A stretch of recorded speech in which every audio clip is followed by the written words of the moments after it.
Welcome back. It's time for the press review, and Florence Villeminot is here with me in the studio at France 24. Flo, Mali continues to be on the headlines of the French papers. Papers are looking on what the situation is like in Timbuktu and Gao now that they've been freed from Islamist forces. Absolutely. We're going to start with La Croix, the Christian newspaper that looks at Timbuktu. Timbuktu is free, and now Mali needs to be rebuilt. And you see a photo there of Malian soldiers as they entered the city on Monday. Now, according to La Croix, the challenge now for French and Malian soldiers is to avoid looting and revenge killings. Now, that idea is also getting a lot of attention in Libération, which this time looks at the situation in Gao after the chaos. Now, Libération says that Gao is free, but it's tempted by violence. There's an atmosphere of revenge that's palpable, according to journalists from Libération that are in Gao. Now, they describe these, what a lot of people are calling these self-proclaimed patrollers that are patrolling around Gao, hunting down people they believe collaborated with the Islamists. They want to, quote, clean up town, deliver justice.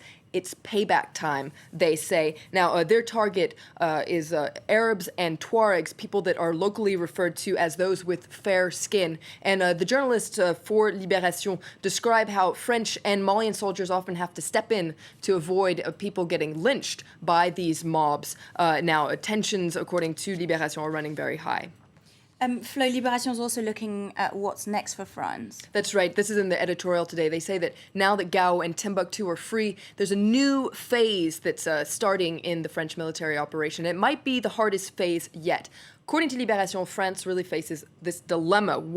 On the one hand, it can either stay on the front line, but if it does so, it will run the risk of really seeming like a neo-colonial power. On the other hand, it could step back and take a role that's more of a supportive role for African forces, but it could also be accused of perhaps covering up any kind of reprisals or revenge acts. Le Parisien has confidential information from Foreign Minister Laurent Fabius. Now, he has reportedly said that French forces will leave quickly. Nous repartirons rapidement, says Fabius.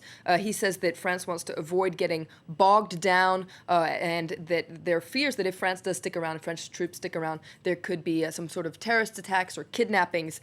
He says it's time now to pass the baton on to African forces. Moving on to Christiane Taubira, she's the French Justice Minister, and she's been getting a lot of attention in the past few days, and yesterday she defended the government's plans to legalize gay marriage. That's right. Libération hails this speech as a historic speech. It's drawn a lot of attention all over the French press. It says that Taubira was stellar. Elle a brillé. She was stellar. She was shining. And she spoke for nearly 40 minutes without any notes. I can't do that, that's for sure. Now, a lot of people, as you can imagine, weren't so thrilled. Le Figaro, for instance, the right-leaning newspaper, it's taking issue on one of the key aspects of the gay marriage debate that sparked a lot of criticism, and this is the idea of having medically assisted procreation and whether or not this can be open to homosexual couples.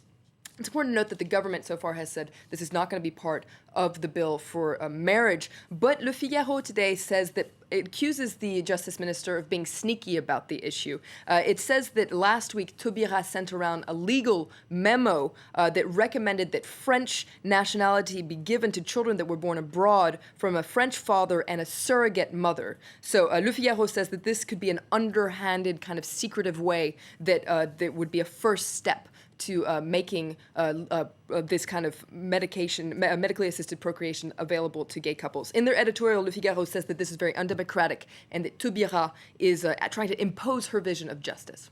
All right, Flo, let's move on to an intriguing story about one of France's most amazing sites, about the Mont Saint-Michel. That's right. Le Mont Saint-Michel is known for its beautiful monastery. 2.4 billion people visit every year, but it's in the middle of a very bitter political and business battle. Now, local media have dubbed it the shuttle scandal. So just to be very quick, the current mayor, Éric Vanier, he's appearing in court to see if he's abused his powers by promoting his own personal business interests by making the shuttle that brings tourists to the Mont Saint-Michel stop right in front of shops he owns. Flo, thank you so much. That was the press review with Florence Villeminot.